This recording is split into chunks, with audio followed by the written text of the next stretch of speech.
be here in a minute. All right, so it's like, cool. All right. Oh, welcome to the pandemic not so pinup happy hour today. I really wanted to try to do like pinup and urban, and that's I'm just not really good at fashion, so that was too much. It was a very tall order. So I went back to my roots.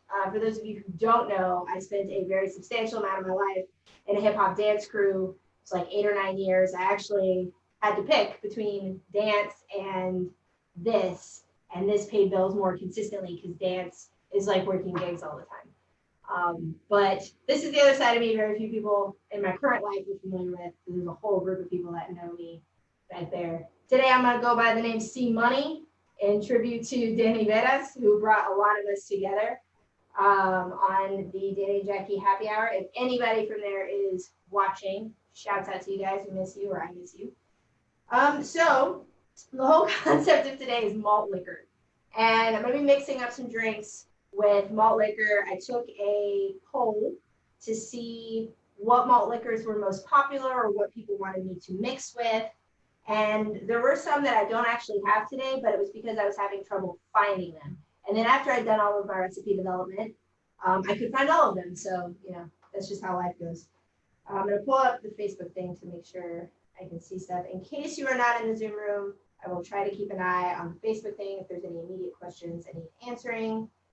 So I thought it would be fun today to talk about some really interesting facts about malt liquor, because honestly, I didn't know much about it before starting this, like at least history-wise.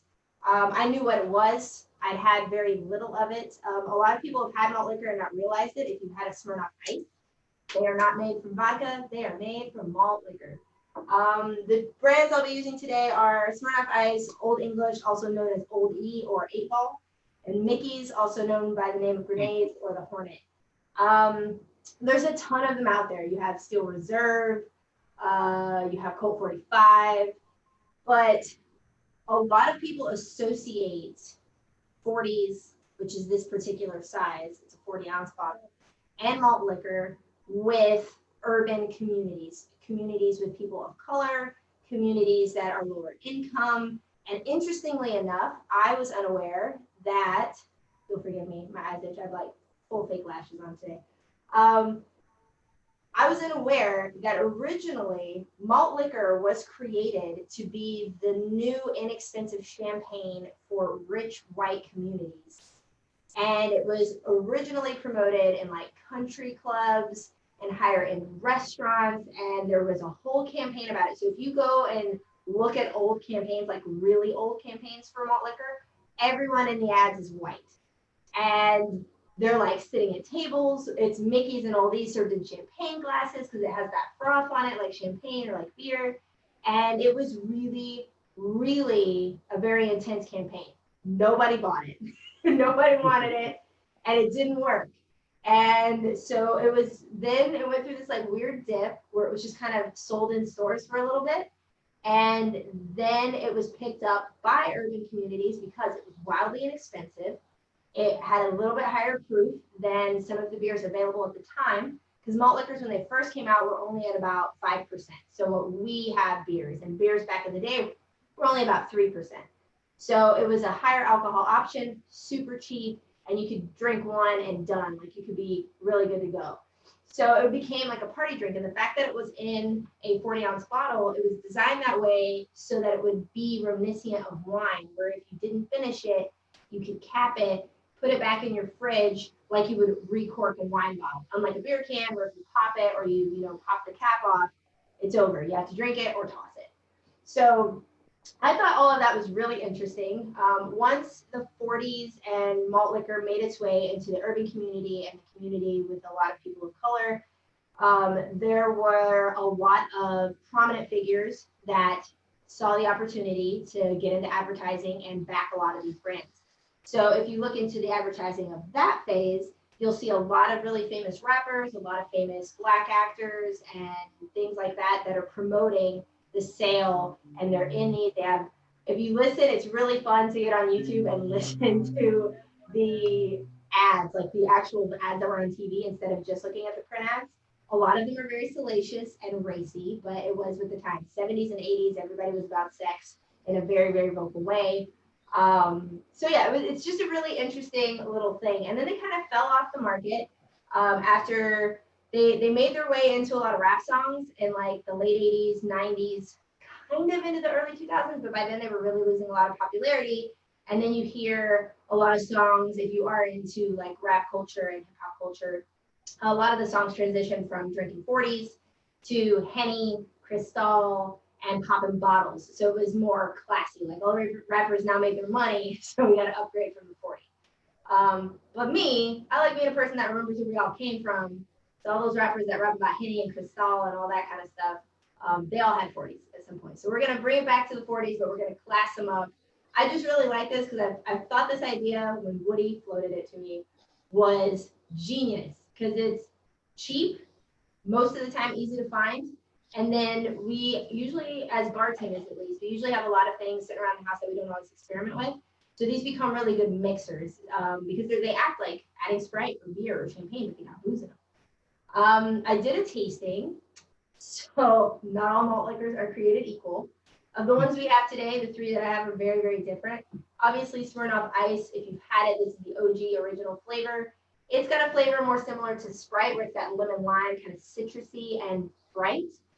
Old E is a heavier malt flavor, whereas Mickey's is really clean and crisp in comparison. Not saying it's clean and crisp, saying it's clean and crisp in comparison.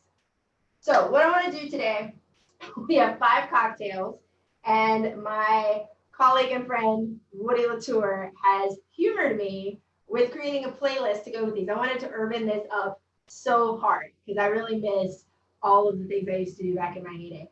So he's got a whole selection of songs that he's going to kind of watch me make these drinks.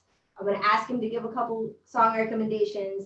At the end of the class later today or this weekend, when I publish the recipes, I will publish what songs you can accompany these with. So each cocktail will have a little playlist. And then hopefully, I would like to encourage Woody to recreate these cocktails at a later date, but in the near future, and then repair these cocktails with songs. So we have like a before and after pairing with music, because Jabari brought up the whole pairing with music idea, which is something that not as many people are familiar with. And I thought this would be a really cool exercise to show how you can be inspired through music, by cocktails, or through cocktails.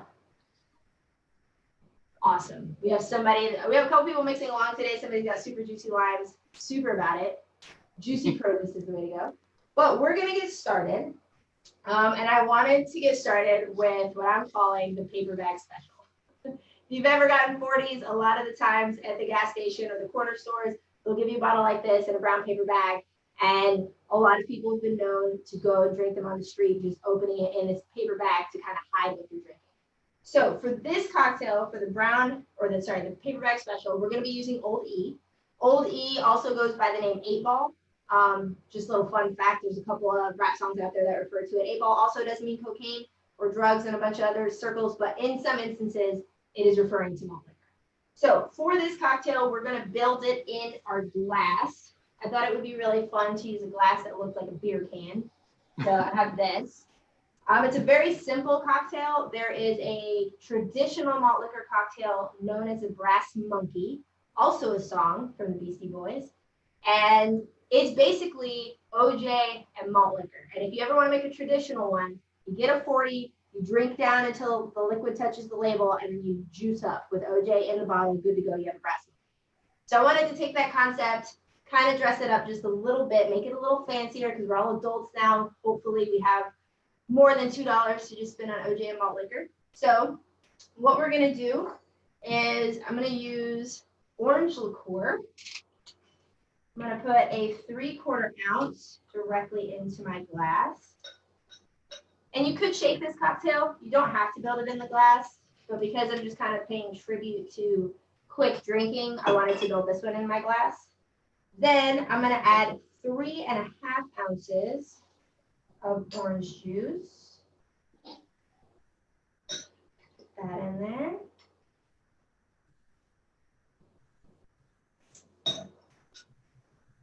This is a very simple cocktail. So far we've only really dressed it up with orange liqueur. My favorite way to serve this, I tried a couple different ways while I've been here at home, is instead of just regular ice, I made ice with tea. So I used an orange Ceylon that's really nice. You could use a rooibos. You could even use a fruitier tea if you wanted.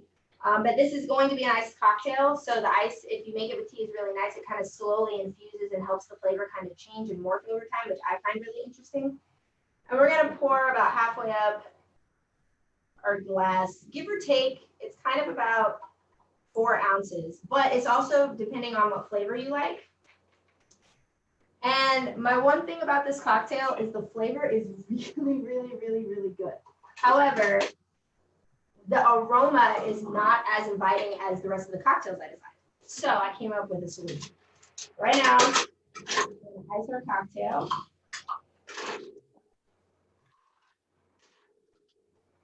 All the way up to the top. Also, fun fact, all of the cocktails today are very batchable because 40s are really big, so you could just put this all in a pitcher, pour your 40 in, good to go. So we have this in here, and like I said, the aroma's not terrible, it's just not super appealing. I wanted to make sure all of these cocktails, you could tell that there's something in there that you just can't quite put your finger on. I wanted the malt liquor to really come through, but some malt liquors don't have a lot of great qualities, hence why the Brass Monkey became a thing. So in the essence of orange that we're in, I have this like fancy little atomizer that I put orange blossom water in. I'm gonna give it like 2 spritzes, just so it has a nicer aroma off the get. And then I'm gonna garnish it with an orange twist, give it some extra oils on top. Express that peel, give it a twist, put it in there. And it would not be our paper bag special if it didn't have a paper bag, guys. So we're gonna put that in there.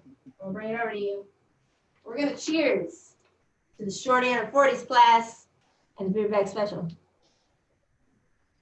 Oh, that's good. It's very refreshing.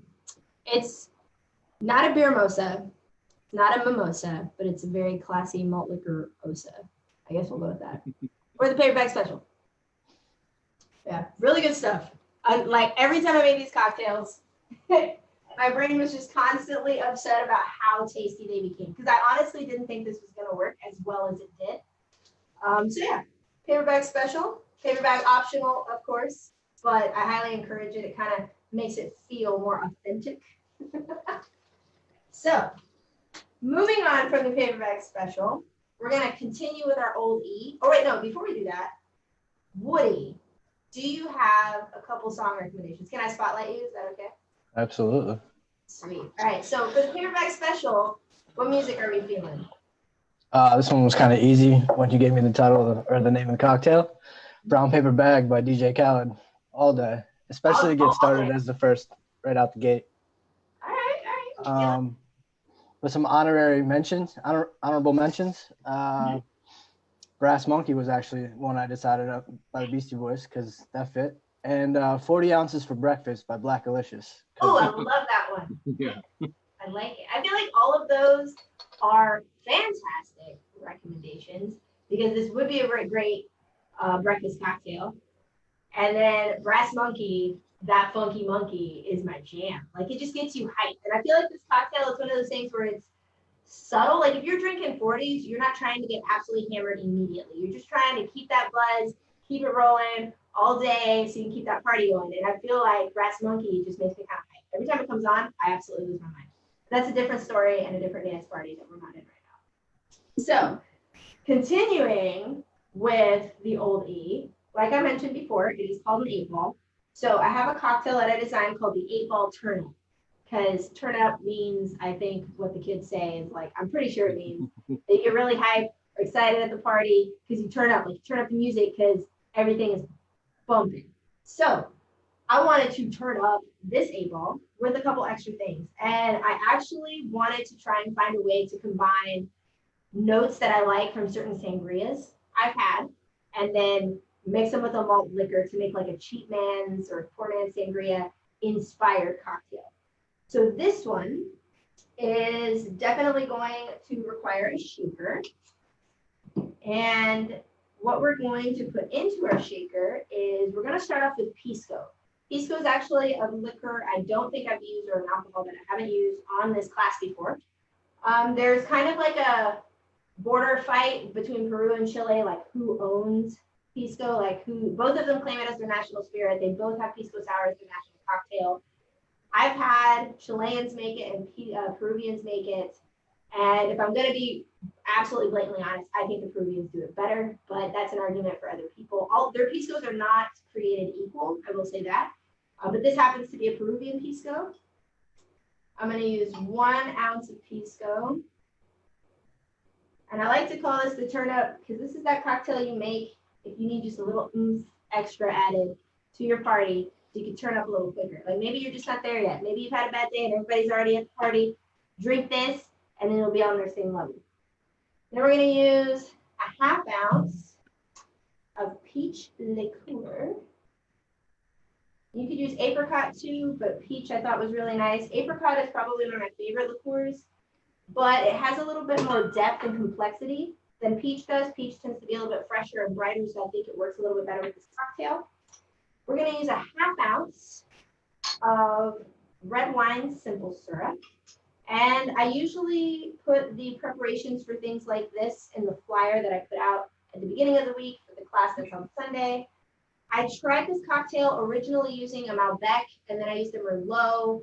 Both of them were nice, but this one that I'm using today is the Cabernet. So it's a Cabernet not Cabernet, sorry. I can't think right. Cabernet red wine, because I'm missing a word in my brain. But Cabernet red wine, the drier quality of that wine made for a better syrup pairing with the rest of the ingredients, because the peach can be sweet.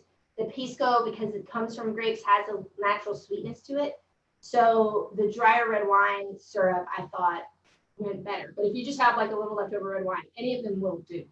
So we have the 1 ounce of Pisco, 1/2 ounce of peach liqueur, 1/2 ounce of our wine syrup. And then I'm going to add a 3/4 ounce of freshly squeezed lemon juice. I'm going to put that in there. And we're going to ice our shaker.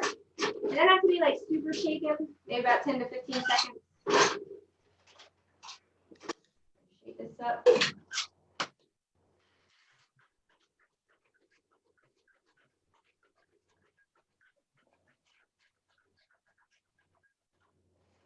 All right. And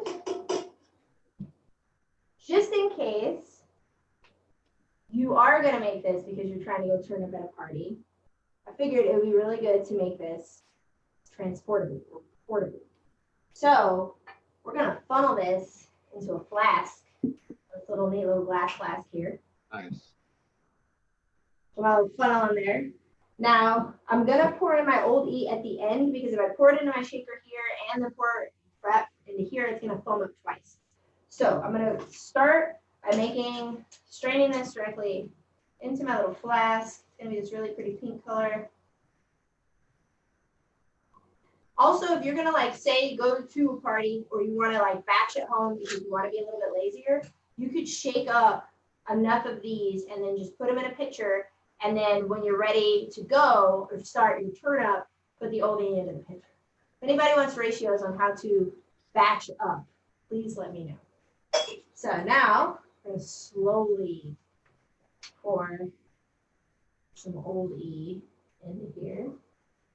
And it's going to foam up. If it does, then we're just going to let that foam die down a little bit, and then we'll top it off. You don't want to cheat yourself out of any malt liquor. You want to use all of it so you get the full effect of your turn up. So we're going to let that foam die down just a little bit. This particular flask is a 200 milliliter flask, which rounds out to just shy of 7 ounces. It's like 6.6 ounces, something like that. So when you do the math for this particular flask, it would be the base of the spirits that we shook end up being about 3 ounces. So it's almost like a half-half ratio. But it does well with a little bit more, a little bit less. It's all about what flavor profile you prefer. Old E being a little bit maltier, I think the half-half is a good ratio. You can go a little bit higher if you want on the malt liquor. But below that, if you do like the 3 ounces of the cocktail mix and then just top it off with like a splash or two of the Old E, then it kind of gets lost. Like you don't really taste it. It just tastes like a little fizzy cocktail, and it ends up being a little too sweet. So I like to add half or a little more than half on the malt liquor side. So let me put that over here.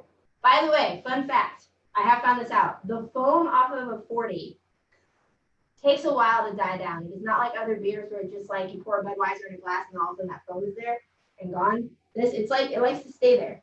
So we're gonna remember this cocktail. We'll put it over to the side, let that foam die down a little bit, and we're gonna come back to it, cap it, and garnish it. But don't forget, this is the 8-ball turn. Put that over here. Let that foam do its thing. And then we're gonna go back to Woody. Woody, tell us your musical thoughts. I mean, I'd be remiss if we had 2 Old English cocktails and I didn't recommend the song Old English by The Game. Ooh. But also, this cocktail was kind of funky. I thought I'd take it outside the urban world, and 40 Ounces to Freedom by Sublime. Ooh, digging it, digging it. Great song, great song. All my stoner friends in high school listen to that. I honestly, when I was in high school, I was a huge nerd. Like orthopedic shoes, braids past my behind, nose stuck in a book, glasses, and then all of the stoners in my high school I got invited to this party. And I didn't know how to be cool, so I had one friend that had my back. He had me over. He had a little talk about like, hey, Chandler, you can't use this lingo because it's lame. You can't talk about this music that you like because nobody's gonna think you're cool. Like you gotta fit in if you're gonna come. So I had the like she's all that scenario where he like told me what to wear, told me what to say, how to act cool, how the kids like me. And then I got there and I freaked out. So I got really nervous because everybody was doing drugs and I didn't do drugs. And I went to somebody's kitchen and just started cooking. Little did I know there was a thing called munchies. And all of the stoner kids quickly wanted to become my best friend. So then I got jumped in, if you will, to the stoner circle. I was required to come to every party as long as I cooked. And then I got my education on a bunch of punk music, ska music, discovered Sublime. And I remember 40 Ounces to Freedom was one of my absolute favorite songs. And I knew nothing of what it was talking about. I had no idea what any of it was. I just thought the beat was cool. I could hear the words, repeat the words. Later on, I realized what that song was about. But yeah, naivete and its finest. I had no idea what a 40 ounce was or anything else. Didn't know what a blunt was. I was hanging out with stoners and I didn't know what a blunt was. I was a terrible misbehaved child. I was too good. I was a goody two-shoes. So I still dying down just a tiny bit. We're gonna move on to a cocktail I'm super stoked about. I know one person in particular is super pumped, so I wanted to put this in the middle so she has something to sip on for the remainder of our class. I did not know that Smirnoff Ice was this whole thing, right? I, as a bartender, well, as a cook, I worked overseas a lot. Smirnoff Ice and getting iced was not a thing. And then when I became a bartender, I worked at bars that didn't have it. So I also didn't know it was a thing. And then I started working at Coyote Ugly in Florida during spring break and got ice. So if you want to ice your friends, this is a much classier way to do that. Smirnoff Ice takes me back to my high school days because it was that like wine cooler. There was those weird wine coolers that I can't remember the name ever that had like the blue label. They're kind of like bottom heavy. And they had like all the fruity flavors like Bay Breeze. No, it's not Zima. It's the other one. It was kind of like the Boone's Farm, but the wine cooler individual bottles. Can't think what it's called. I'll figure it out. But those and Smirnoff Ice were where all the girls drank when I was in high school, if you were a drinker. And Miss LG, who likes to frequent my classes, said she had some very good memories with Smirnoff Ice. No, it's not Hooch. It's got some name. I'll think of it. But they had like pina colada, berry breeze. Like it was always weird names. But yeah, so when I was designing this cocktail, my goal was to not make it too sweet because I find Smirnoff Ice to be very sweet now that I have a wider palate. When I was a kid, it was just like sugar, sugar, sugar. Let's do this. Sugar gets you drunk. So I wanted to add sweetness in a way that could complement the beverage, but other ingredients that would balance it out. Let the Smirnoff Ice really shine through. And then I also wanted to pay tribute to someone we all know and hold dear, which is Miss Lauren Myerscough.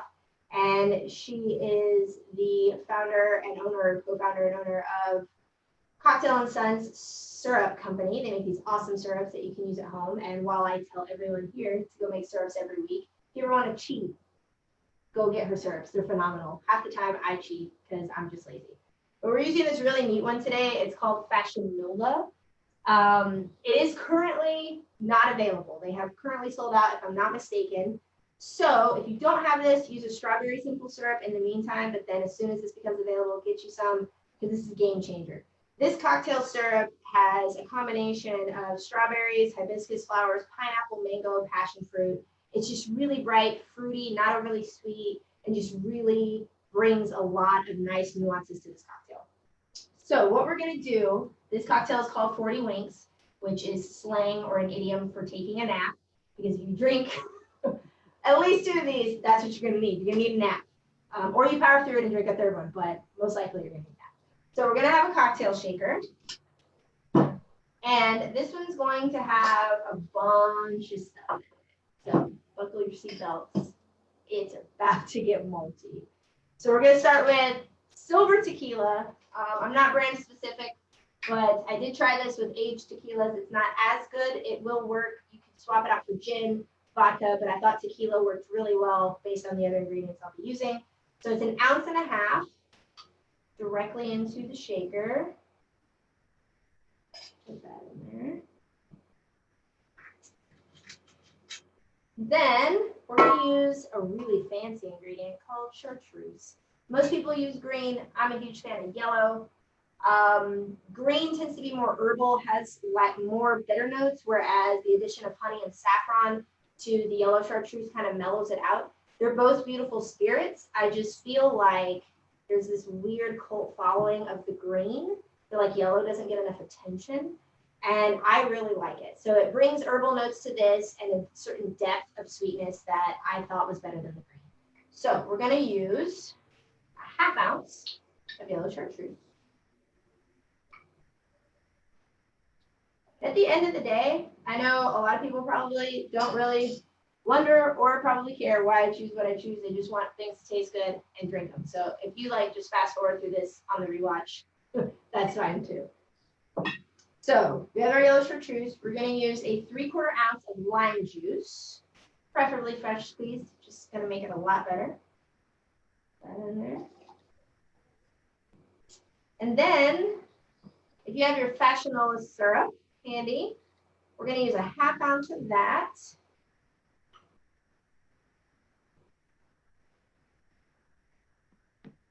And I did try this cocktail here and then just like stop here, add in our Smirnoff and do the cocktail. But then as I was playing around with it, I realized that like I kept drinking it and I kept coming back to it and I was like, I don't know what it is, but there's just something missing. And then my chef brain was like, sometimes in the kitchen, it's just you're a pinch of salt short. In a bar, that's usually a drop or 2 of bitters or a saline solution, but in this case, it was bitters. So I'm going to use 2 drops or 2 dashes of orange bitters. Put that in there. And then we're going to go ahead and add ice to our shaker, and we're going to shake it for about 10 to 15 seconds.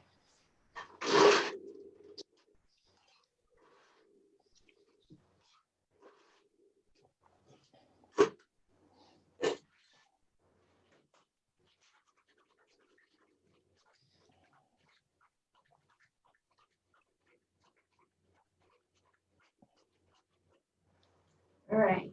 When your shaker tin is nice and frosty, what I want you to do is we're going to take our Smirnoff Ice and we're going to open it. If you do a lot of cocktails, you probably don't need to measure this.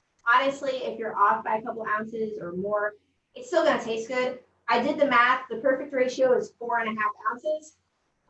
So I'm going to measure it just for the sake of y'all seeing that it can be done. If you are measuring fizzy ingredients, just pour slowly. That way they don't fizz up to where you can't see the contents or the measurement in your sugar. And then, this off. So here.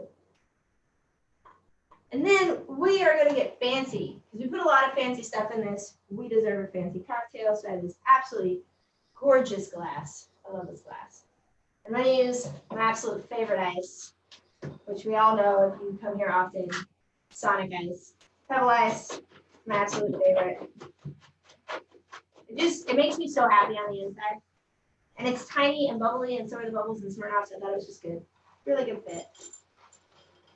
I'm gonna put that in there. My little pebble ice. I'm going to get it everywhere. And then I'm going to strain my cocktail or the contents of my shaker over my ice into this cocktail glass. There we go. And it wouldn't be a cocktail if we didn't garnish it. Actually, it would, but I like to garnish it. Plus, this is super pretty. So I'm going to just slip some really pretty little strawberry slices in there. Make it really nice. So that is the 40 winks. Cheers to LG. So Woody, tell us your musical musings. You obviously could have went with Ice Ice Baby by Vanilla Ice. But I would never. I like to. I really felt like singing on this one while I make this drink. So Cold as Ice by Foreigner, obviously, would be a choice. Just belt that out while you shake this up. Also, another urban choice would be So Icy by Gucci Mane featuring Young Jeezy. Oh, yeah. But a shout out to Cocktail and Sons sipping on that scissor. Oh, sipping on that scissor! I love that. Oh, I'm gonna make sure Lauren watches this part of the video. We're making this. Cocktail and Sons, if you're out there, we all love you. Much love from the pandemic pinup fam. Let me see if I can get myself back up there. This is a lot of technology going on today. I'm willing to sacrifice my fancy ass tequila. Absolutely. This is my thing. Just because an ingredient is cheap doesn't mean it has to taste cheap. And there's always, I don't know what it is, but there's this concept that if we're making cocktails, don't use high-end liquor. I disagree, depending, right? It's all going to be personal preference. So maybe don't use a scotch that costs like $800 a bottle in a cocktail. It's probably best sipped on its own. And makers of spirits will have preferences on how you drink them. But I'll guarantee you that their preference is whatever's going to make you want to drink it. So if you've got fancy ass tequila, it's got a high price tag and you like it, it's only going to make this cocktail that much better. So absolutely, use your good stuff. I'm here for it. LG, I'm not going to spotlight you unless you give me the thumbs up because I know you're not about that. So do you want to tell us what you thought because you made it along with us? I think it's delicious, but I would actually probably pare down on the Smirnoff. Okay, all right. Honestly. But it's yummy and it's a pretty color. Also, fun fact, LG wanted to make this with the Cocktail and Sons, but she wasn't able to. But LG's got some skills, so she made her own fashionable syrup.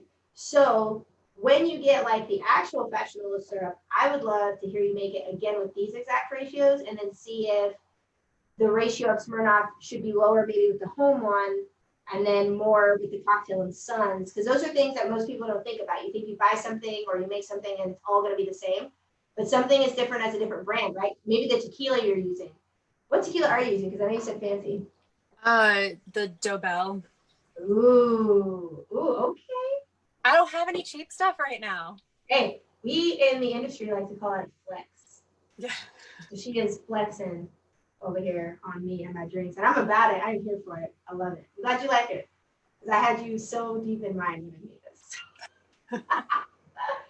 All right, we're gonna finish topping off our 8-ball turn up with that old E.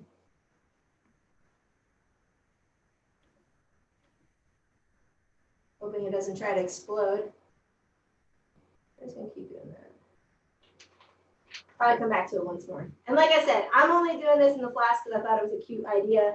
However, this would probably be, out of all the cocktail recipes for me today, this is probably the one that is best suited for batching. Go in a pitcher, put your base in there, pour the whole 40, good to go. And that way you don't have to worry about like foam issues or like topping off. It's just all mixed, good to go, ready to party. So the next one we're gonna do is called a Sloe Grenade. And Sloe spelled S-L-O-E because I'm using Sloe Gin. Sloe Gin is not something I'm super familiar with. I've heard about it a ton. I'm not going to lie and say I understand the spirit, what it is, how it's made, or any of that.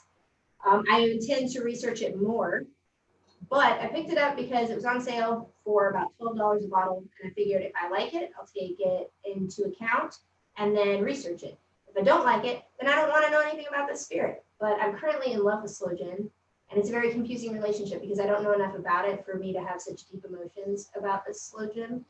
But Mickey's was the first malt liquor, like OG malt liquor that I ever had. I'd never had a Brass Monkey. I was like 27 or something. I'd never really had malt liquor. I'd lived overseas a really long time too. And I was in Hawaii.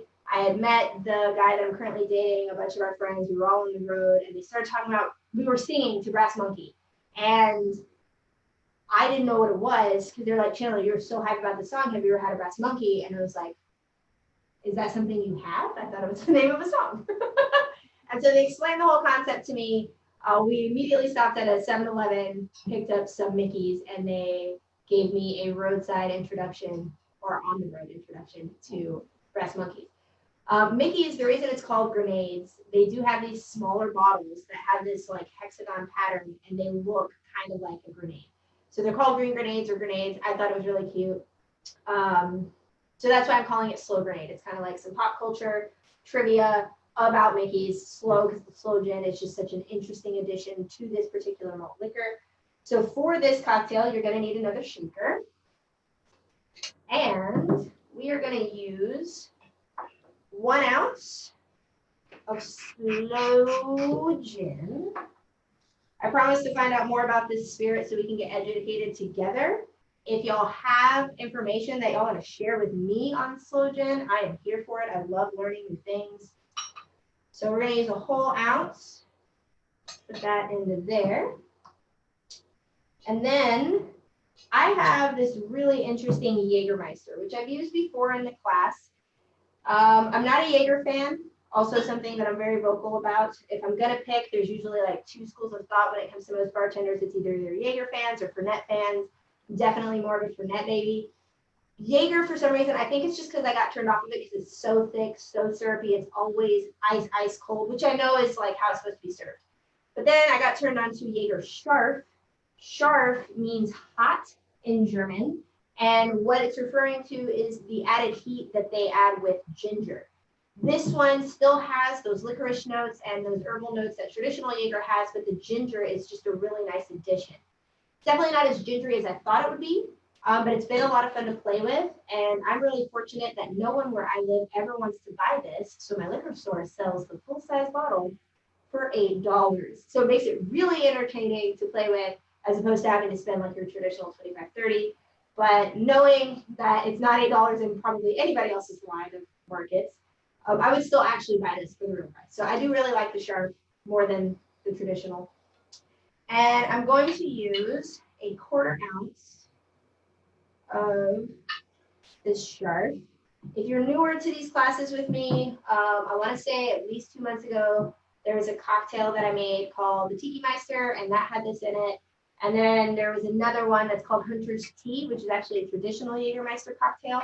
And I just kind of modified it with the choice of tea and then using the ginger Jaeger instead of traditional Jaeger. So if you do buy the bottle and want to find other ways to use it, we've already got some recipes out there. So I'm also going to use a 1/4 ounce of lime juice. And we're going to use some red grapefruit juice. Want to give a shout out to Lon's because I know you're watching like on the down low on Facebook. So 1/2 ounce grapefruit juice into my shaker. And also a 1/4 ounce of lemon. So as you can tell, lots of citrus notes in here. I feel like they really complement the Sloe Gin really well, and the crisp nature of the Mickey's just makes it all come together. So we've got 1 ounce of Sloe Gin, 1/4 ounce of our ginger Jägermeister, also known as Jaeger Sharp. We have a 1/4 ounce of lime, 1/4 ounce of lemon, 1/2 ounce of grapefruit. You can do this with white grapefruit juice, but it's going to be just a little bit drier, not as round of a note in the flavor profile. We're going to ice up our shaker.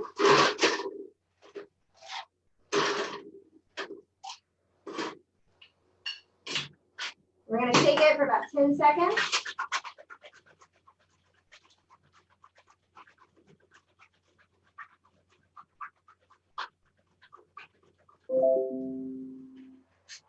All right.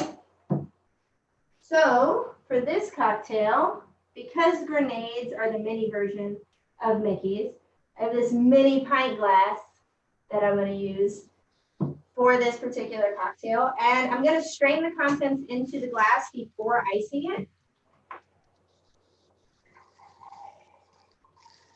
And it's really pretty like raspberry color. And then I'm not going to ice it too heavily, just a little bit. Maybe like 2 more cubes. We're going to crack open our Mickey's 40. Use the other hand that's not slippery. And we're going to top that off. Get a nice little ombre effect of color. Y'all know I love to layer colors in my drinks. And then I'm going to put a little lime because there's lime in the glass, and that way we also pay tribute to the green of the Mickey's label that made this cocktail. So y'all, I'm going to bring this one over so y'all can see the pretty little colors. That is a Sloe Grenade. So Woody, on deck with the music. What are we listening to now? Well, we focused a lot on the slow gin in this cocktail, so I focused a lot on that word. Drive Slow by Kanye West. Okay. Slow Motion by Juvenile. Oh, right. Okay. Or if you were feeling that kind of R&B vibe, yeah, Nice and Slow by Usher. Oh, all right. I'm feeling it. And honestly, like I love doing this little project with Woody. Somewhere in the middle of when the pandemic was something we were all going through together, Woody started creating these playlists where he would send me recommendations of songs every day, and it was this like thing where I got to listen to all this new music. Sometimes he'd match my vibe, sometimes it was his vibe. So to me, it's really entertaining to watch him pair things, music with cocktails he's never had, right? You've never had any of these cocktails. No. Okay. So we've had conversations in our like after hours pandemic chats where, by that I mean everybody in the group, where we sit and talk about different types of things. Sometimes we'll talk more about the drinks, sometimes we'll just talk about what's the weather, what's going on. But we did have a conversation about pairing music and drinks, pairing art, or what can inspire you to make drinks. So I really like listening to his recommendations. I'm not familiar with every song he's recommended, but I do know most of them. And I actually think the Sloe Gin one, all those recommendations are absolutely on point. Because when I drink the cocktail, it makes me kind of think of like an old school version of strawberry champagne on ice, that quote from the Bruno Mars song, where it's like sexy, but soft and slow and lets you get time to amp up. It's like the foreplay of cocktails. So I like all of those suggestions. I'm about that music pairing. And for our very last cocktail, we're going to finish off with Mickey's. I wanted to leave Mickey's for last because that was my intro to malt liquor. I had this crazy idea, and I tried it out like 4 times before I got it to work. I would like to say that this particular cocktail has a lot of room for growth. I absolutely love it the way it is, but I know when I'm drinking it that it probably could be made better. It probably could be modified to also include a rounder note of flavors, but I was very committed to the name. And this is something that a lot of people don't realize. People that make drinks or menus, dishes on a menu, when you go and you read those things, you'll see names, right? Sometimes they're kind of quirky or like witty. Some people have different ways of creating names for cocktails. Some people think of a name, make a cocktail to match it. Other people create a cocktail, find a name to match it. So most of the time when I'm mixing, I'll drink a cocktail and then try and find a name. And that's a hard process, but to me, it's always made more sense because then I'm only having to name my creation. I've already come up with something that's great, and now it's like having a child, right? You have this child, you want to introduce it to the world, you must name this child. However, if you pre-name something, sometimes they don't really live up to what you want, right? So like maybe you named, or you know you're gonna get a cat, and you're like, I'm gonna name this cat Fluffy, and then it turns out to be like some street urchin with short hair, and everybody's like, why is this cat's name Fluffy? So I did have this name, and I wanted to make a cocktail to match the name. So that being said, I think it works really well, but if anybody out there experiments with this and comes up with something better, please let me know. So I'm calling this the F.A.M. Julep. F.A.M. as in it's I, F.A.M., or however you guys use that word. And it stands for fennel apricot Mickeys. So it's a julep with fennel apricot liqueur and Mickeys. So I have this neat little julep glass that I acquired. It's actually made of glass instead of the traditional stainless steel, which I thought was kind of cool.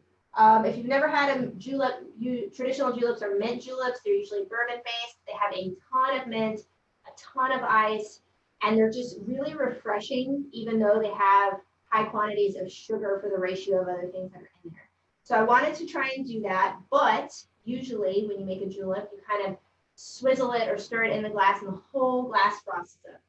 I wanted to be able to kind of see what was in my glass because in the stainless steel glass, yes, it's frosty, but you can only see the top or like the ice that peeks out. And I wanted to be able to see the Mickeys because that's what we all came for, to see the liquor.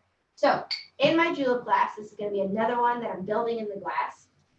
I'm going to put quite a hefty amount of fennel fronds. I'm going to put that on the bottom. If you're not familiar with fennel, it's a bulbous vegetable that looks a lot like celery if it was a bulb shape. And then it has these big stalks that shoot up that have these leaves that look like dill. So I just took the very feathery parts off of the stalks. I tried to get as little actual stalk as possible. I tried muddling the actual bulb, I tried muddling the stalks, and then I tried muddling the leaves. And the leaves I thought had the best flavor. So a hefty handful of our fennel fronds, and then we're going to use a 1/2 ounce of apricot liqueur. You could use, or apricot brandy, either one. I think this qualifies. It says liqueur, but it is 30%. I've met a lot of apricot brandies that are similar. I absolutely love this. This is the Luxardo brand apricot. It's probably one of my favorite, of course. So a 1/2 ounce of that. And then most juleps don't have juice in them, but to round out this cocktail, I felt like it needed it. So I'm going to do a 1/4 ounce of lemon and a 1/4 ounce of OJ. And those are kind of like the pieces that tie together the fennel and the apricot.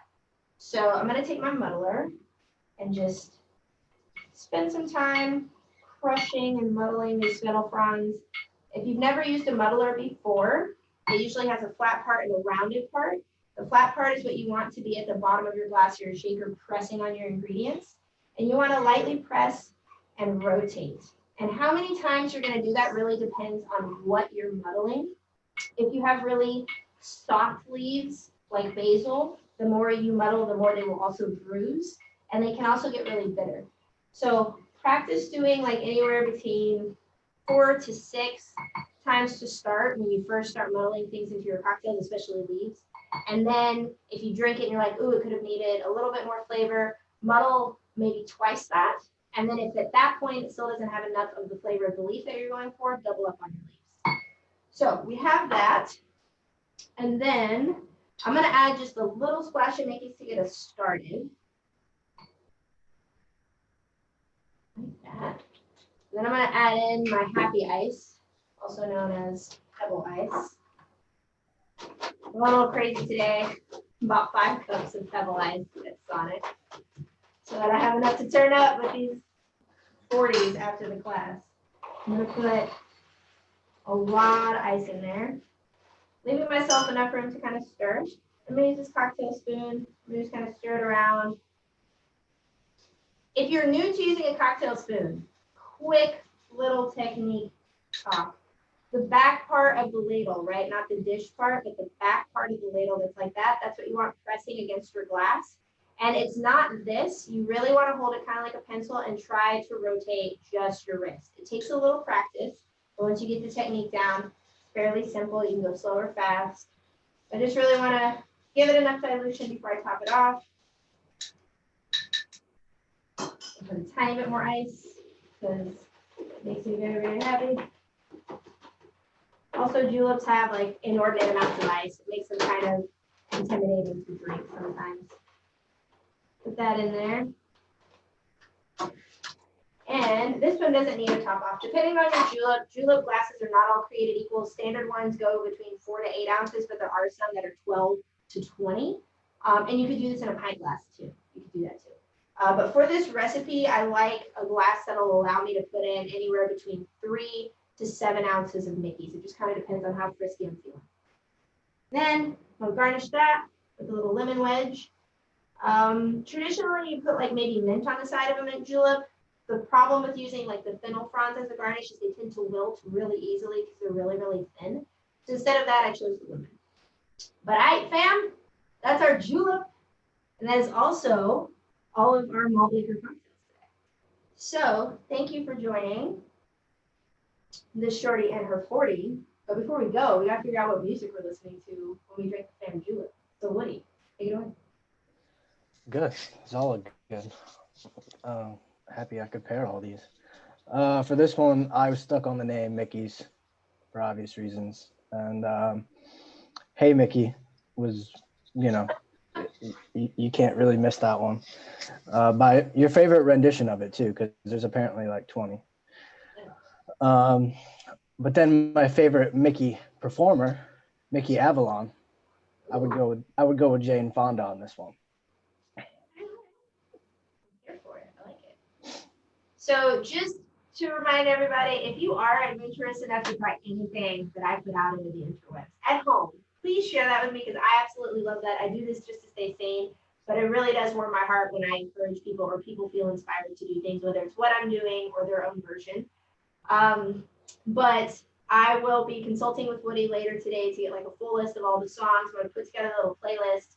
You'll be able to find it on Spotify. I'll put the link in the group. But this Shorty in her 40s is going to sign off. You can join us next week, Sunday. I'm fairly certain I am finishing testing of cocktails today, but I was really inspired by rice this week. So we're going to be making a lot of cocktails with rice. And I know that sounds weird.